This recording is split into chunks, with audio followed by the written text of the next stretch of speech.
नाज़रीन programme views time में भली कार आवां जो मेज़बान जुनैद अंसारी। नाज़रीन हिन वक्त जेका वॾी हैपनिंग थी रही है पाकिस्तान में उहा आहे OIC कॉन्फ्रेंस।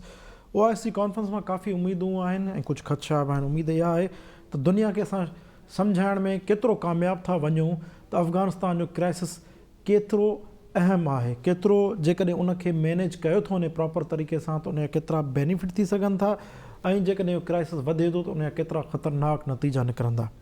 शामन कुरैशी साहब पाकिस्तान जे फॉरेन मिनिस्टर कल्ह हिकु तफ़सीली प्रेस कॉन्फ्रेंस कई जंहिंमें उन ॿ अंग अखर ॿुधाया। उन्हनि चयो त मुल्क जी जॾहिं $9.5 बिलियन जंहिंखे सोली सिंधीअ में चऊं $9.5 अरब $9.5 अरब जा असासा जेके आहिनि उहे फ्रोज़न कया विया आहिनि, जमूद कया विया आहिनि, यानी गवर्नमेंट उन्हनि खे इस्तेमालु नथी करे सघे ऐं उहो मुल्क 75% एक्सटर्नल असिस्टेंस या ॿाहिरी इमदाद ते भाड़े थो। अफ़गानिस्तान यानी जेको अफ़गानिस्तान जी सॼी इकोनॉमी आहे उहा डिपेंड करे थी 75% 75% एक्सटर्नल असिस्टेंस ते। हुन मैंशन कयो शामन कुरैशी साहब त काफ़ी जेके अहम सिफ़ारतकार आहिनि उहे ऑलरेडी अफ़गानिस्तान में रही चुका आहिनि, सर्व करे चुका आहिनि, जंहिंमें रियांसी क्रोकर ऐं ॿियनि जा बि नाला खयां।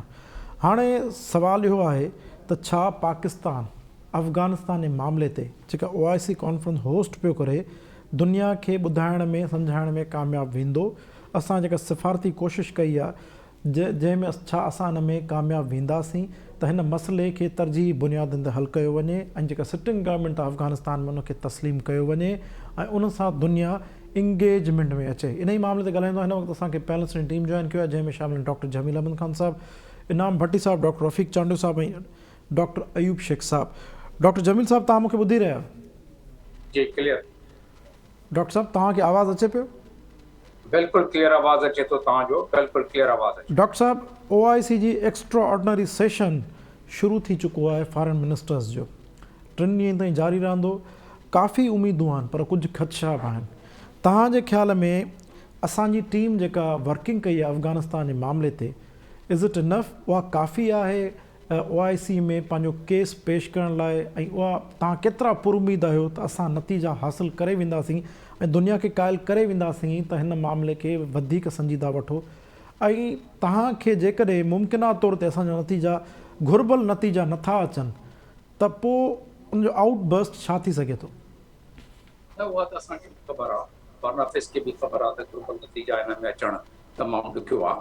ऐं ॿी ॻाल्हि त असांजी आवाज़ ऐं असांजी जेका एफर्ट आहे त सुठी एफर्ट आहिनि। हिन में आई वुड एप्रिशिएट, मां त डेफिनेटली सराहींदुसि हिननि खे त इन्हनि एक्स्ट्रा ऑर्डिनरी सेशन जेको OIC जिन्हनि घुराइबो आहे उहो इन्हनि जे आर्टिकल 10 आहे OIC जो चार्टर, उन मूजिबि घुराइबो आहे। ऐं उन में एतिरो सवलो न आहे। आम हालतुनि में असां कोशिशि कईसीं कश्मीर लाइ पर मालिक राज़ी न थिया ऐं उनजो तरीक़ो इहो आहे त 50% जेके आहिनि कंट्रीज़ उहे जेसीं ताईं राज़ी न थियनि, असेंट न कनि, अप्रूव न कनि, तेसीं ताईं उहो मीटिंग तव्हां कॉल नथा करे सघो। त एटलीस्ट 57 जेके आहिनि असांजा मुल्क उन्हनि मां अधु मुल्कनि हिन खे सपोर्ट कयो आहे, उनखां वधीक डेफिनेटली कयो हूंदो, उनजे करे इहा मीटिंग कॉल थी आहे। सुठो इनिशिएटिव आहे ऐं उन में मीटिंग जा हाणे जेके ख़दखाल आहिनि उहे ते ॿुधाए चुको आहे फॉरेन मिनिस्टर त इन जा मक़सदु उनजो छा आहे। मक़सदु उहो चवे थो पियो त बाबा असां कॾहिं बि असांजो मतिलबु इहो न वरितो वञे त असां किथे अफ़गानिस्तान खे रिकग्निशन लाइ इहो एफर्ट था कयूं, असां ह्यूमैनिटेरियन उन लाइ एड लाइ थोरो एफर्ट कयूं। अफ़गानिस्तान जो जेको सोल्यूशन हल उनजो जेको मसइले जो आहे उन लाइ असां कयूं था पिया। असां कयूं था पिया त इंटरनेशनल कम्युनिटी ऐं तालिबान खे हिकिड़े प्लेटफॉर्म ते आणियूं ऐं असां कयूं था पिया त जेके इहे स्पेशल रिप्रेज़ेंटेटिव इन OIC खां अलावा जेके आहिनि स्पेशल ऑब्ज़र्वर्स उन्हनि खे उहो ईंदा, पाण ॾिसंदा, पाण मिलंदा, जेको foreign minister interim foreign minister Afghanistan जो जंहिंसां 1-on-1 मीटिंग उन्हनि जी हिकिड़े दफ़े थी आहे चाइना रशिया वारनि जी ऐं अमेरिकन्स जी बि तक़रीबन न हुअण जे बराबरि। P5 जा जेके ममालिक आहिनि उन्हनि खे इनवाइट कयो आहे। हाणे ॾिसो त केतिरा उन्हनि मां अचनि था पिया, P5 कैनेडा, ऑस्ट्रेलिया, जापान ऐं इहे सभु बि ऑब्ज़र्वर मेंबर न आहिनि, इहे ऑब्ज़र्वर जे तौर ते उनजो अचणु ज़ाहिर उन सां फ़ाइदो इहो पहुची सघे त उहे अफ़गान तालिबान जो मौक़फ़ ॿुधी था सघनि, on the side line Afghan foreign minister सां मीटिंग कंदा, डेफिनेटली कंदा आहिनि इहे जेके ईंदा आहिनि ॿाहिरां। ऐं जेॾी महिल उहे कंदा त कुझु न कुझु उन्हनि खे इहा ॻाल्हि सम्झ अची वेंदी त तालिबान जी कहिड़ी प्रॉब्लम्स आहिनि। त मसइलो छा आहे, अञा ताईं अगस्त जी ॻाल्हि आहे त तालिबान टेक ओवर कयो आहे। हाणे पूरो तक़रीबन इहे समूरा महीना 5-6 महीना जेके 5 महीना थिया आहिनि उन में अंदाज़ो कयो त हिकिड़े टके जी का मदद न कई आहे कंहिं। ऐं रहंदो जेको उन्हनि जी पंहिंजी मिल्कियत आहे, पंहिंजा एसेट आहिनि, उहे फ्रीज़ करे छॾिया आहिनि। पर उन्हनि खां हिकिड़ी वॾी ॻाल्हि आहे, हिकिड़ो वॾो मसइलो आहे। उहो वॾो मसइलो इहो आहे त सॼी दुनिया में अमेरिकन डॉलर्स जी जेकी ट्रांज़ेक्शन थींदी आहे, मिसाल तौर ते तव्हां हिते पाकिस्तान मां अमेरिकन डॉलर ट्रांसफर कयो पंहिंजे डॉलर अकाउंट मां रुपी अकाउंट में, त पहिरियां उहो अमेरिका वेंदी सिस्टम जे तहत, उतां क्लियर थी तव्हांजे रुपी अकाउंट में थींदो। माना दुनिया मां जिथां बि पैसा ट्रांसफर थींदा सभु जा सभु जेके आहिनि उहे अमेरिकन फाइनेंशियल सिस्टम जे उहे मजबूरी आहे उन्हनि जी अमेरिकन फाइनेंशियल सिस्टम खे फॉलो करणु। अमेरिकन फाइनेंशियल सिस्टम जे तहत उन्हनि ट्रांज़ेक्शन रोके छॾी आहे। UN जा जेके वॾा वॾा अमलदार आहिनि उहे रोइनि था पिया त असां पैसा ट्रांसफर करण में असांखे जेके पंहिंजा पैसा आहिनि UN जा उहा असांखे ॾुखियाई थिए थी पई। हीअ सभु शयूं तव्हां ज़हन में रखो। हाणे अची वई आहे मीटिंग, सुभाणे न परी खां वठी मीटिंग शुरू। जीअं मां चयुमि त सुठी एफर्ट आहे, पर इहा मीटिंग इन जी अख़्तियारात छा आहिनि? पहिरीं ॻाल्हि त जेके OIC फोरम आहे छा, इन जी ताक़त छा आहे? ठीकु आहे, 57 ममालिक हिन में आहिनि, कंट्रीज़ आहिनि, पर इहो जेके बि regional organisation, OIC is a regional organisation, NATO is a regional organisation, EU is a regional organisation, African Union is a regional organisation. इहे सभु अक़वाम मुतहदा चार्टर चैप्टर 8 जे तहत इहे ठहंदा आहिनि। माना उन्हनि खे अक़वाम मुतहदा जी हिकिड़ी उहा पज़ीराई मिलंदी आहे, उन्हनि खे अक़वाम मुतहदा जी हिकिड़ी स्ट्रेंथ बि मिलंदी आहे। त जे ही चाहीनि फॉरेन मिनिस्टर जेके हाणे ॾिसूं था पिया त रेज़ोल्यूशन कहिड़ो पास था कनि। रेज़ोल्यूशन उहो ई पास थींदो जेको सऊदी अरब जी हिन में तमामु वॾी से आहे। जेके बि कंट्रीज़ आहिनि सऊदी अरब जे ज़ेरे असर आहिनि, सऊदी अरब उन्हनि जी मदद बि कंदो आहे, जेके नंढा नंढा कंट्रीज़ आहिनि OIC जा। त हाणे डिपेंड थो करे त सऊदी अरब खे किथां छा इशारो मिलंदो, छा रेज़ोल्यूशन पास थींदो। पर जे एतिरा सजण हुजनि हा अफ़गानिस्तान जा, एतिरा सचा हुजनि हा अफ़गानिस्तान जे माण्हुनि सां, जेॾी महिल उन्हनि खे जहादी ठाहिणो हो त उन वक़्तु टन्स जे हिसाब सां पैसा बि मोकिलनि पिया, संदूकनि में बंदि करे उते डॉलर बि मोकिलनि पिया, ऐं हर क़िस्म जो एड मोकिलनि पिया, रॉकेट पिया मोकिलनि ऐं स्टिंगर पिया मोकिलनि। हाणे उन्हनि खे खाधे पीते जो जहिड़ो मसइलो आहे, 50 सैकड़ो माण्हू उन्हनि खे खाधो पूरो नथो मिले, उन वक़्तु उन्हनि जी उहा जेका रूह नथी जागे पई। त हीअ ज़हन में रखो कि एतिरा सजण हुजनि हा, एतिरा सचा हुजनि हा, त OIC जो एक्स्ट्रा ऑर्डिनरी सेशन घुराइनि हा आर्टिकल 8 OIC जे चार्टर जे तहत, जंहिंमें तमामु हेड ऑफ द स्टेट ऐं तमामु हेड ऑफ द गवर्नमेंट अची पोइ फ़ैसिलो करे फौरन इम्प्लीमेंट करे छॾनि हा। एतिरा सजन हुजनि हा त हिन में काफ़ी आसूदा कंट्रीज़ आहिनि, आसूदा मुल्क आहिनि, उहे इन्हनि खे कुझु खाधो पीतो। हाणे सऊदी अरेबिया को 5-6 जहाज़ मोकिले थो पियो 45 टन सामान, उहो अटे में लूणु बराबरि आहे। मक़सदु इहो आहे त हाणे हिन जो खड़तेल छा निकिरंदो, खड़तेल जी अलाह करे सुठो निकिरे। पर मूंखे टके पैसे जी उमेदु आहे, ज़रूरु कुझु न कुझु इमदाद इन्हनि खे मिली वेंदी। इन्हनि जी रायो जेको आहे वेस्टर्न कंट्री जो, उनखे क्या क्लैरिटी थींदी, शायदि अॻिते वञी जॾहिं अफ़गानिस्तान जी ॻाल्हि हू सम्झनि त ठीकु आहे अफ़गानिस्तान खे कहिड़ी मजबूरी आहे, त हू पंहिंजा जेके आहिनि ऑल इंक्लूसिव गवर्नमेंट में कहिड़ी प्रॉब्लम आहे, ऐं जेके उन्हनि जा दहशतगर्द ग्रुप आहिनि उन्हनि खे बजाए टुकाए छो था कढनि पंहिंजे मुल्क मां। जेॾी महिल उहा ॻाल्हि सम्झ अची वई उन्हनि खे, त शायदि कुझु पैसा बि रिलीज़ करे छॾनि ऐं अक़वाम मुतहदा जा जेके पैसा आहिनि उहे बि शायदि रिलीज़ करे। जे इहे न थियो, जेके तव्हां आख़िरी सुवाल पुछियो, जे इहे न थियो त पाकिस्तानी असां जेके आहियूं असां सठंदासूं ऐं सिंध वारा माण्हू बि खोड़ पनाहगीर ॾिसंदा, हिते एतिरा ॾिसंदा त संभाले न सघंदा। ऐं पाकिस्तान मां कणिक बि वेंदी, अटो बि वेंदो, खंडु बि वेंदी, ॿियूं शयूं बि वेंदियूं ऐं डॉलर बि वेंदा। असां लाइ तमामु अणा वक़्तु। जी प्रोफेसर इनाम भट्टी हलण खां पहिरियां कुझु फैक्ट्स एंड फिगर्स मां चाहींदुसि तव्हां नाज़रीन सां शेयर कयां।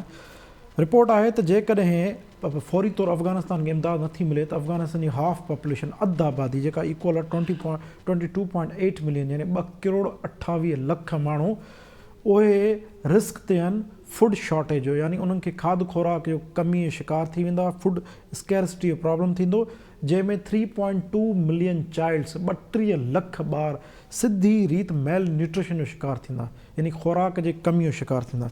पंहिंजे तज़िये में जेका हिकिड़ो रेफरेंस ॾिनो डॉक्टर जमील अहमद ख़ान साहब त सऊदीअ जो, त हिकिड़ो कोर्ट हो MBS जो मशहूरु 4 खां 5 साल अॻे, त उनखां पुछो वियो त तव्हां हीअ छो फ्यूल अप कई जेका जिहादिज़म मुख़्तलिफ़ रीजन्स में, तो हुन ज़ाहिर इंग्लिश ट्रांसलेशन में असां उहा ॻाल्हि शेपा थी, त हुन सिंपली चयो we did for our partners, we did for our partners, they said us and we did this. So we can say everybody was following their national interest. So हाणे इहो डॉक्टर जमील साहब जहिड़ा माण्हू ई असांखे सम्झाईंदा त असांजो नेशनल इंट्रस्ट कहिड़ो आहे. सेकेंड क्वेश्चन मां जमील साहब खां इहो ई कंदुसि, पर प्रोफेसर इनाम भट्टी साहब तव्हां छा था सम्झो, कहिड़ा ख़दशा आहिनि, केतिरियूं उमेदूं आहिनि? जमील साहब पुर उमेद आहे, आख़िर में जेको जमील साहब लफ़्ज़ ॿुधाया त कुझु उन्हनि खे उमेद आहे त कुझु न कुझु मिली वेंदो, ऐं जेकॾहिं नथो मिले त वॾो डिज़ास्टर्स सिचुएशन थींदी फॉर पाकिस्तान ऐं स्पेशली असांजे रीजन में सिंध लाइ बि, छो तमामु वॾो इन्फ्लक्स ईंदो ऐं असां वटि जेके बि प्रोडक्शन पैदा थिए थी खाध खुराक जी, उहा हिन मुल्क मां बि खुटंदी ऐं सॼी ब्लैक ते हलंदी ऐं कुझु बि कोन बचंदो. तव्हांजो छा ख़्यालु आहे? जुनेद, हिकिड़ो त सभ खां वॾो मसइलो इहो ई आहे त अफ़गानिस्तान जेका हाणे हींअर सूरत हाल थींदी पई वञे, हुननि खे इक़्तिदार आसानी सां तालिबान खे मिली वियो आहे, पर मुल्क हलाइण जे लाइ जेका शइ खपे थी उहो सभ खां अहम आहे पैसो. नाणो जॾहिं न हूंदो त मुल्क कीअं हलंदो, ऐं उन जे नतीजे में हींअर ई उते जेको नओ मोलिद जेके नवां ॼमंदड़ ॿार आहिनि उन्हनि जे मौत जो रेशो वधणु शुरू थी वियो आहे. उन खां पोइ जेको ईंदड़ जेके ख़दशात आहिनि त जेका खाध खुराक जी कमी थींदी त उन में इहा अञा वधीक इज़ाफ़ो थींदो, जंहिंजे करे अॻिते हली करे हालतूं उते बदहाली, बुख ऐं बदहाली वारी थी सघनि थियूं. तालिबान उन जो वरी अल्टरनेट हींअर सां ई दुनिया खे ॿुधाइणु शुरू करे ॾिनो आहे त हुननि पंहिंजी ओपियम जी जेका माना ॾोॾी जी पोख वग़ैरह उन ते बिल्कुलु फ्रीडम ॾेई छॾियो आहे, ऐं हीअ ई मौसम आहे जंहिंमें उहा शुरू थींदी आहे, ऐं तेज़ी सां हू दुनिया खे इहो ॾेखारींदा त भई असां वटि ॿियो आमदनी जो ज़रियो कुझु बि कोन्हे, ऐं इहो ई आमदनी जो ज़रियो आहे. ऐं जॾहिं बि इहो ट्रेड जेकॾहिं थियो त उनजे लाइ रूट वरी पाकिस्तान इस्तेमालु थींदो. ऐं अफ़गानिस्तान जे अंदरि सूरत हाल जेका बि जुड़े थी उन जो लामहाला इम्पैक्ट पाकिस्तान ते थियणो ई थियणो आहे.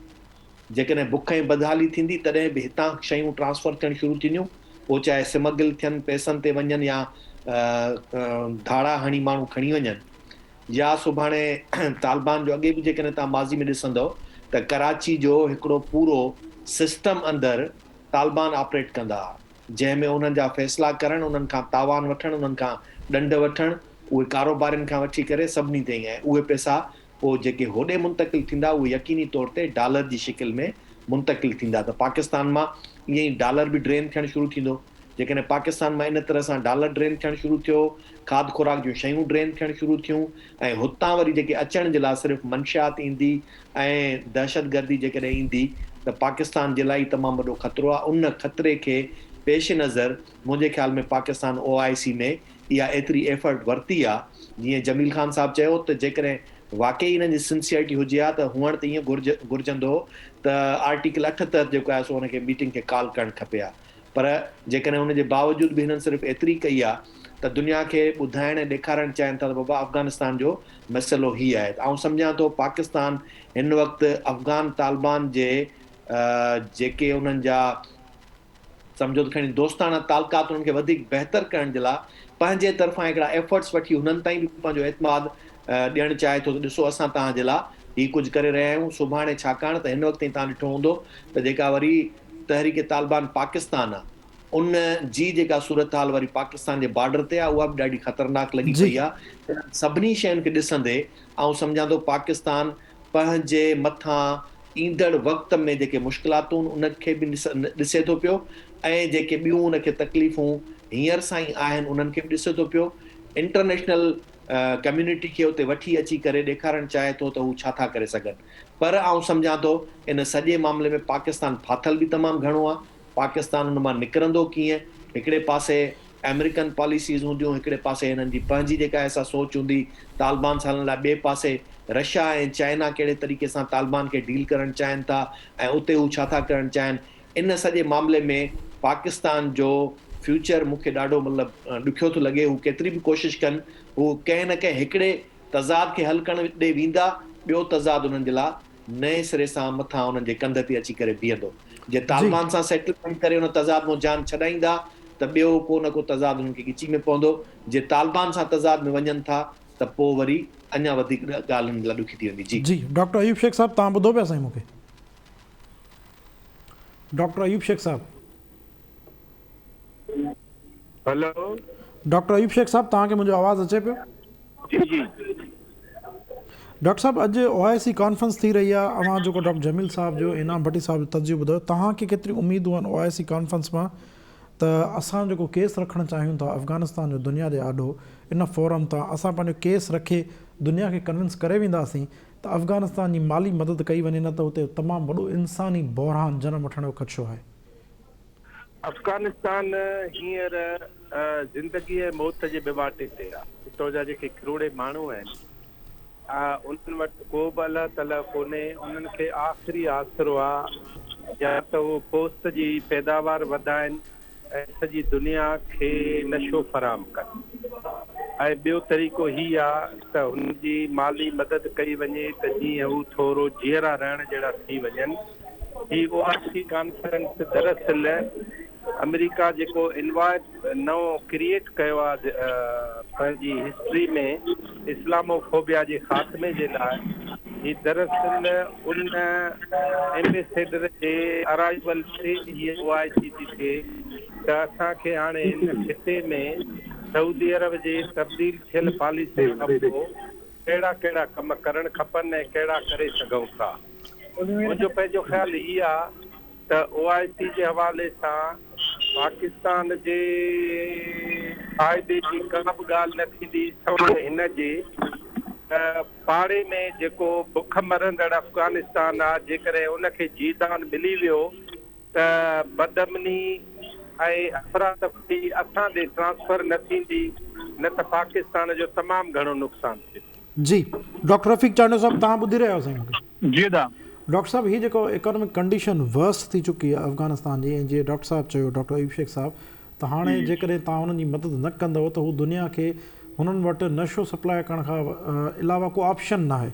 त छा तव्हांखे लॻे थो असांजी जेका एफर्ट आहे OIC जे प्लेटफॉर्म तां असां दुनिया खे कन्विंस करण में कामयाबु वेंदासीं त अफ़गानिस्तान जी माली मदद कयो, अदरवाइज़ दुनिया हीउ रुॻो पोइ पाकिस्तान मुतासिर न थींदो, दुनिया बि इन क्राइसिस मां मुतासिर थींदी? जुनेद, अनफॉर्चुनेटली अफ़गानिस्तान जा ॿ मसइला आहिनि वॾा।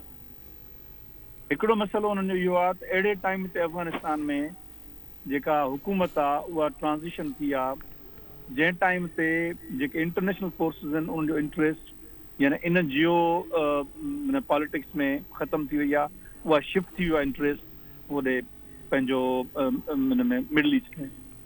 हाणे जेके वॾा आहिनि एक्टर्स आहिनि उहे मिडल ईस्ट ते पंहिंजो शिफ्ट करे चुका आहिनि ईरान तरफ़, ऐं हुनजो इन करे अफ़गानिस्तान हिकिड़ो अबंडेंट आहे। हुनमें जेका दिलचस्पी वारा पहलू आहिनि उहे ॿ आहिनि।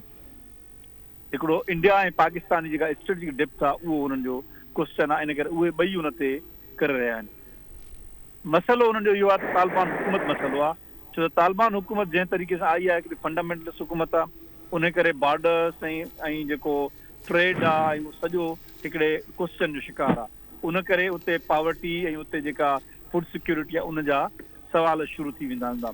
हाणे फूड सिक्योरिटी खे सम्झण जी ज़रूरत आहे त फूड सिक्योरिटी आहे छा। उहे टे वॾा जेके डायमेंशन जिन में पिलर्स ते आहे फूड सिक्योरिटी जो स्ट्रक्चर। हिकिड़ो इहो आहे त खाधे पीते जी पैदावार उते हिकिड़े मुल्क में केतिरी थिए, ॿियो त माण्हुनि जो खाधो पीतो मौजूदु हुजे त माण्हुनि जी जेका इनकम आहे उहा एतिरी हुजे उहो फूड एक्सेस करे सघनि मार्केटुनि में, टियों त उहा वैरायटी हुजे। इहे ॿ जेके आहिनि तमामु वॾा आहिनि।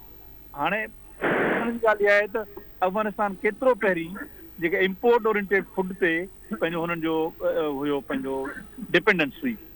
मां सम्झां थो त अफ़गानिस्तान जे सोवियत गवर्नमेंट खां वठी जेका हीअ गवर्नमेंट वई आहे हाणे ऐं पहिरीं तालिबान जी हुकूमत, इन सॼे दौरान अफ़गानिस्तान में जेका हुकूमत रिट हुई उहा सिर्फ़ु चंद शहरनि ताईं हुई, यानी ॿाहिरां जेके हुयूं उहे हूअं ई पंहिंजी हुननि जी पंहिंजी इंडिजिनियस इकोनॉमी। इन करे मां सम्झां थो त उन्हनि जेको फूड सिक्योरिटी आहे जेके अंग घर तव्हां ॿुधायो पिया, इहे फूड सिक्योरिटी अंग घर सभिनी हुकूमतुनि में इन्हनि जे लॻभॻि रहिया आहिनि। फूड इनसिक्योर अफ़गानिस्तान अॻु में बि रहियो आहे, फूड सिक्योरिटी जो मसइलो अॻु में बि आहे, हिन वक़्तु थोरो वधीक थींदो। ऐं ॿियो त तालिबान हुकूमत खे रिकग्निशन न पई मिले, तालिबान हुकूमत खे ट्रेड जो न पियो मिले, तालिबान हुकूमत इमदाद न पई मिले जेका हुननि जे गवर्नमेंट हलाइण लाइ तमामु ज़रूरी आहे, जंहिंजे करे उनखे फ्लैश पॉइंट कयो थो वञे। नो डाउट त ह्यूमनिटेरियन क्राइसिस आहिनि, पर ह्यूमनिटेरियन क्राइसिस जेके आहिनि उहे तालिबान जे हुकूमत जो वधीक रिज़ल्ट आहिनि बजाए अफ़गानिस्तानी जेका इंटरनल इकोनॉमी जो हुजे।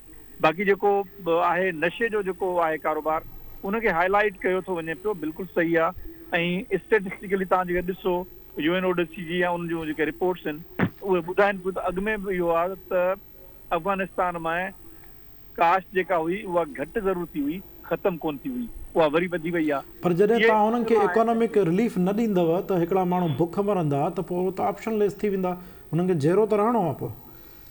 पर ॾिसो न इकोनॉमिक रिलीफ असां वटि हिकिड़ो त जेको मिनिमम आहे उहो मिलंदो, पर जेका पॉलिटिकल जेका जीअं इमदाद मिलंदी रही आहे न अमेरिकन इंटरेस्ट जे करे उन लेवल जी इमदाद मुश्किल आहे, ऐं जेका उहा न आहे त OIC जेका आहे न उनजी मदद मशरूत आहे, उनजी मदद सियासी आहे, उनजी मदद का ह्यूमैनिटेरियन जेका न नंढो नंढे पैमाने ते कंदा महल जेका OIC बि कंदी ऐं जेका WF वर्ल्ड फूड प्रोग्राम कंदो ऐं EU कंदी ऐं इहे थोरी हेल्प अची वेंदी, पर उहे कंदा NGO जे थ्रू उन्हनि थ्रू, छो त तालिबान हुकूमत रिकग्नाइज़ न थी सघी आहे, उनखे रिकग्निशन न मिली आहे।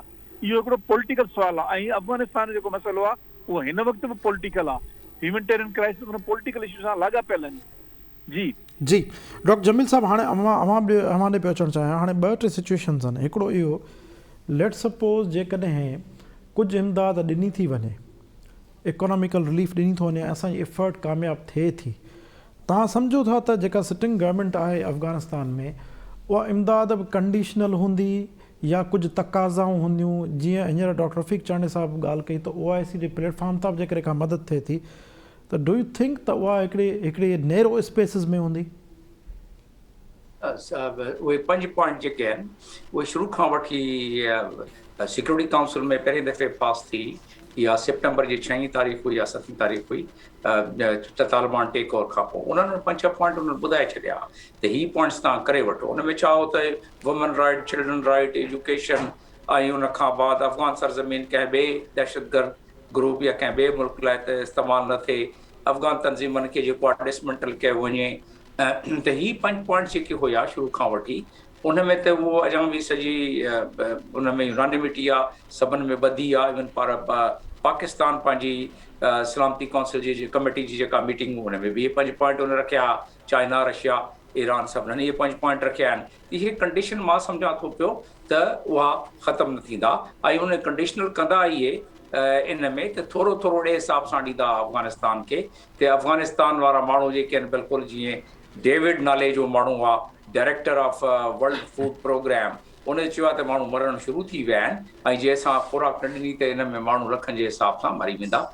इन लिहाज़ सां त असांजो मुंहिंजो इन में नुक़्तो इहो आहे त माण्हू मरण खां जीअं उन खां बचण लाइ ज़ाहिर भॼंदा हुतां, ऐं उन में ज़ाहिर निकिरण जी कोशिशि कंदा पंहिंजे मुल्क मां जिथे उन्हनि खे थोरी घणी खाधो पीतो मिली सघे। उहो पाकिस्तान 2600 किलोमीटर मथे 26 मतिलबु 2646 तक़रीबन किलोमीटर जो बॉर्डर आहे असांजो, खणी असां हुन ते लॻाए छॾियो आहे फेंस। उतां ते बि उन में काफ़ी क्रॉसिंग्स आहिनि, ऐं जेॾी महिल उहे सभु अची विया साम्हूं त असां उन्हनि खे रोके न सघंदासीं। पहिरीं ॻाल्हि। ॿी ॻाल्हि त इहा कंडीशन महसूसु इहे थिए थी पई त तालिबान खे प्रेशर में रखणु था चाहिनि। इन में 2 सबब मूंखे सुझनि था पिया। पहिरियों त इहो त अमेरिका जंहिं हिसाब सां जंहिं तरीक़े सां एम्बेरस थी हितां वियो आहे, पंहिंजी हिकिड़े लिहाज़ सां हज़ीमत ऐं बेइज़ती कराए वियो आहे, उहो पंहिंजी क़ौम खे हाणे हुनजा मिड टर्म इलेक्शन अचण वारा आहिनि सेनेट जा बि, डेमोक्रेटिक गवर्नमेंट चाहींदी त उनजी कुझु फेस सेविंग थी वञे। हाणे जो उहो बिल्कुलु सभु कुझु शइ रिलीज़ करे छॾे, ऐं हाणे जो चई छॾे त भाउ ठीकु आहे अफ़गानिस्तान हाणे अफ़गान तालिबान सुठा थी विया आहिनि, त उनजी क़ौम वोट ते वक़्तु ऐं उन में पाण काफ़ी उन्हनि खे पंहिंजे कंट्री में प्रॉब्लम थींदी। ॿी ॻाल्हि त हाणे कमीशन बि फॉर्म थियो आहे जंहिंमें हिकिड़ी इंक्वायरी पूरी हलंदी, उन में ॾिसूं त असां छा असर थिए थो पियो। उहा हिकिड़ी ॿी ॻाल्हि थी वई। टीं ॻाल्हि इहा तव्हांजे सवाल जे जेके जवाब में जेको सुझे थो पियो त थोरी घणी हिननि खे इमदाद त मिली वेंदी, पर उन में बि जीअं जीअं इमदाद रिलीज़ कंदा तीअं तीअं कंडीशन बि रखंदा वेंदा। त मूंखे कोई एतिरी इन में को हाई होप्स जंहिंखे चइजेसि उहे मूंखे नज़र नथा अचनि। ऐं हिकिड़ी इन में सुठी ॻाल्हि इहा आहे त P5 ऐं उन खां अलावा जर्मनी, कैनेडा, ऑस्ट्रेलिया, जापान, इन्हनि जा बि नुमाइंदा अचनि था पिया। इहे हू कंट्रीज़ आहिनि जिन्हनि जेॾी महिल डोनर्स कॉन्फ्रेंस हुई उन्हनि में काफ़ी पैसा प्लच कया हुआ, तक़रीबन $2 बिलियन जे क़रीब हुया, जंहिंमें कुझु पैसा रिलीज़ थिया आहिनि पर ट्रांसफर थियण में तमामु ॾुखियाई थिए थी पई। वर्ल्ड फूड ऑर्गेनाइज़ेशन जो जेको सरबराह आहे चवे थो पियो त असांखे $220 बिलियन पर मंथ फ़क़ति खाधे लाइ, खाद खुराक लाइ असांखे खपे। हू न मिलंदा त माण्हू मरी वेंदा। इहे सभु जी जी, माना लॻभॻि वर्ल्ड फूड प्रोग्राम जो डायरेक्टर चए थो लॻभॻि असांखे 38 अरब रुपया खपनि मावा त असां घटि में घटि खाधो ॾेई सघूं अफ़गानिस्तान में, त माण्हू मरणु शुरू थी वेंदा। इनाम भट्टी साहब, तव्हां छा था सम्झो केतिरो कंडीशनल हूंदो जेकॾहिं कुझु इमदाद मिले थी? जीअं जमील ख़ान साहब चयो त मिलंदी ज़रूरु, पर उनखे चेक एंड बैलेंस में रखियो वेंदो। मुंहिंजो अंदाज़ो आहे त शुरूआती तौर ते आलमी जेके इदारा आहिनि उन्हनि जे तरफ़ां उन्हनि खे जेका फंडिंग थियणी आहे, उते जेके प्रोग्राम हलाइणा आहिनि, फूड प्रोग्राम हुजे या हेल्थ प्रोग्राम हुजे, उन्हनि जे लाइ उनखे इनिशियली कुझु न कुझु मिली वेंदो। उनखां पोइ OIC ख़ुदि पंहिंजे उन में जेको हुननि जो हिसो हूंदो उहो उन में कुझु करे सघे थी, पर उहो हूंदो कंडीशनल। ऐं मूंखे लॻे थो त इन मां हिकिड़ो ॿियो रस्तो इहो बि कढणु चाहिनि था त ख़ुदि अफ़गान तालिबान उते अची करे जॾहिं वेहंदा ऐं उन्हनि ॻाल्हियुनि में हिसो थींदा त आस्ते आस्ते जॾहिं रस्तो खुलंदो आहे त हिकिड़ी ॻाल्हि मञाइबी, पोइ ॿी ॻाल्हि मञाइबी, त इहो हुननि खे बि नज़र अचणु शुरू थी वेंदो त जीअं पाण अॻे बि इहा ॻाल्हि कई त तालिबान हींअर नए जंहिं सिस्टम में आया आहिनि, इहे हू बि सम्झनि था त मुल्क कीअं हलाइबा आहिनि, मुल्कनि खे कीअं जेको आहे अॻिते वठी वञिबो आहे। हींअर सिर्फ़ु गन पॉइंट ते के शयूं नथा मञराए सघनि, पर डायलॉग में जॾहिं वेहंदा त यकीनी तौर ते आलमी बिरादरी जूं कुझु शर्तूं बि क़बूल कंदा। ऐं मूंखे लॻे थो त आलमी बिरादरी इन तरह सां उन्हनि खे उन्हनि शर्तुनि जे वेझो बि आणे सघे थी, ऐं जंहिंसां ई अफ़गानिस्तान जे लाइ का बहितरी थी सघे थी। ऐं जेकॾहिं अफ़गान इन आलमी बिरादरी जे शर्तुनि ते न ईंदा त पोइ आउं सम्झां थो हुननि जे लाइ अञा वधीक ॾुखियाई थींदी, छाकाणि त भले बिना जंग जे ई हिकिड़ो मुल्क तबाही जे किनारे पहुची सघे थो। कंहिं मुल्क खे उन ते हमले करण जी ज़रूरत कोन्हे, उन ते कब्ज़े करण जी ज़रूरत कोन्हे, पर उन सां पाड़ेसरी जेके मुतासिर थींदा, हा यकीनन उन्हनि जे लाइ नुक़सानु थी सघे थो। बाक़ी आलमी बिरादरी खे को बि उन मां वधीक नुक़सानु न थींदो, छाकाणि त हींअर 9/11 खां पोइ वरी वर्ल्ड जेका आहे थोरी जदीद बि थी चुकी आहे, जी टेक्नोलॉजी वाइज़ इंफॉर्मेशन वाइज़ बि उहा स्ट्रांग थी वई आहे। हुननि जे नेटवर्क्स जे अंदरि जेका पेनिट्रेशन आहे जी उहा बि हू करे चुका हूंदा, नेटवर्क्स ते ब्रेकअप बि करे चुका आहिनि। तंहिंजे करे हींअर उहे ख़दशात जेके 9/11 जहिड़ो वाक़ियो थियो, अहिड़ा ॿीहर हुननि खे जी ख़बर आहे, न थी सघंदा कहिड़े तरीक़े सां हाणे उन्हनि खे उन में शीशे में लाहिनि था। इहो ई हाणे हिकिड़ो कमाल हूंदो। जी जी, डॉक्टर अयूब शेख साहब, तव्हां ॿुधी रहियो साईं? डॉक्टर अयूब शेख साहब। जी जी डॉक्टर साहब, तव्हां केतिरा पूरी उमीद हो त केतिरी इमदाद मिली वेंदी ऐं मिलंदी त केतिरी कंडीशनल हूंदी?